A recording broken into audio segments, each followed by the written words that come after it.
Start here, of course. Suspended ANC Secretary General Magashule and his co-accused have made a brief appearance in the Bloemfontein High Court this morning. They face over 70 counts of corruption, fraud and money laundering linked to a 2015 asbestos tender amounting to 255 million rand. Magashule insists he is innocent and the charges are a political ploy to tarnish his image. Let's go to Pule Letshwiti-Jones now, who's covering the story and is standing by outside the High Court in Bloemfontein. Pule, just tell us, in terms of this brief court appearance this morning, we understand it's because they want to petition the eNCA, that part of this whole case still continuing. What exactly was said in terms of postponing to next year?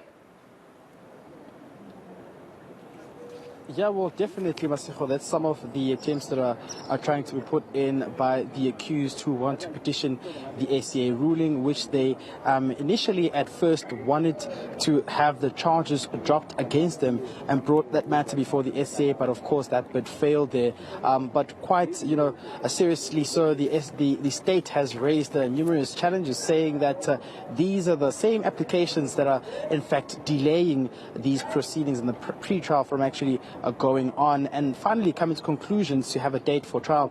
But most importantly, what we now understand essentially with this matter having been postponed is that it now blocks the suspended Secretary General of the ANC, Magashule, from participating in the December conference, despite him earlier on raising his hand to say if the branches nominate him, he will be participating, like it or not, and that no one can stop him from participating.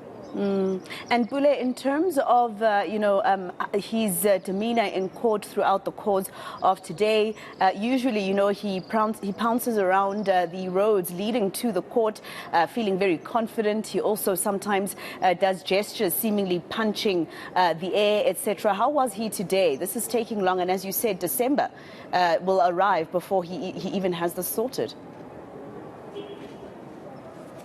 Yeah, well, what is now coming from Mr. Magashule and his supporters is that they still forcefully believe that he should participate in the conference in December, such as the likes of Carl House as well. But, the court today has set a different precedent. This means that he cannot participate. And you can imagine how nervous he was in the morning, because he was of the view that things may take a different turn, despite being, of course, told by his legal team that this case may be postponed. But with them having to now petition the eNCA, it comes as though they have a different plan to ensure that they can save his career within the ANC for him to participate in the December conference.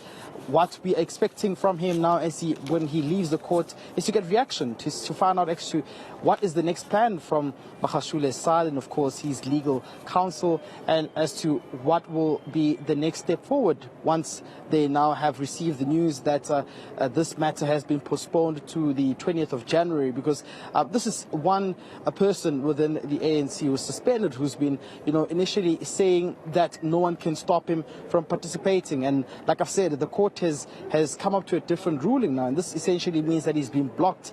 It means that the demise of his whole actions of having previously challenged the eNCA, the court ruling here to the eNCA, is one of the reasons that had this pre-trial delayed, and therefore this is one of the reasons why we are seeing this postponement today, and essentially this also ties him back from participating in December. So it will be interesting to find out in here what he has to say once him and his team inside the court come out and they brief their members, supporters, and of course the media as well. And lastly, Pule, of course, he's not the only person accused in this 255 million rand asbestos corruption trial, etc. There are other people, there are other role players as well, including, for instance, controversial businessman Edwin Sodi. What are their team saying, his team rather, and the other accused saying about this particular case?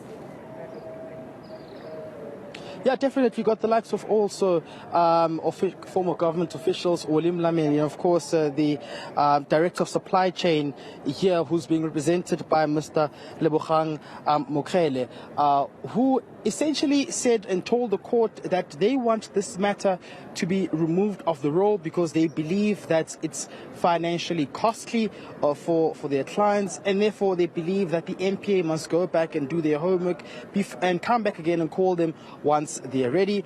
But the court came to a conclusion that it cannot be that this matter be struck off the roll just because some clients feel as though they are financially prejudiced. So you're getting views from some of those who are accused here who are essentially saying that they are impatient with the fact that the NPA is not getting on with this case on the road. But, one must also highlight the fact that the National Prosecuting Authority through its states has essentially said it and made it clear that they're ready with their paperwork. They're ready as well to start. They're also waiting for the accused, Ms. Charlotta, who was, of course, in America. That's Ace Magashule's former PA, who's also been identified as a key witness in the matter. They believe that they can, in some way solicit, very crucial information in this matter. We've seen the State Capture Commission as well, reports highlighting this issue as well when Edwin Sodi was appearing before the commission.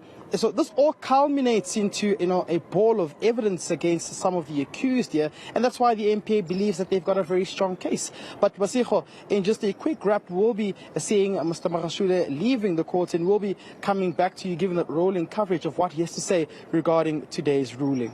All right, Pule Letshwiti-Jones outside the High Court in Bloemfontein. Let's leave it there for now. Of course, we know that the PA of Ace Magashule, the state has been saying quite a number of times that they're trying to subpoena her to testify against Ace Magashule about what she knows in terms of the procurement of this particular corruption case.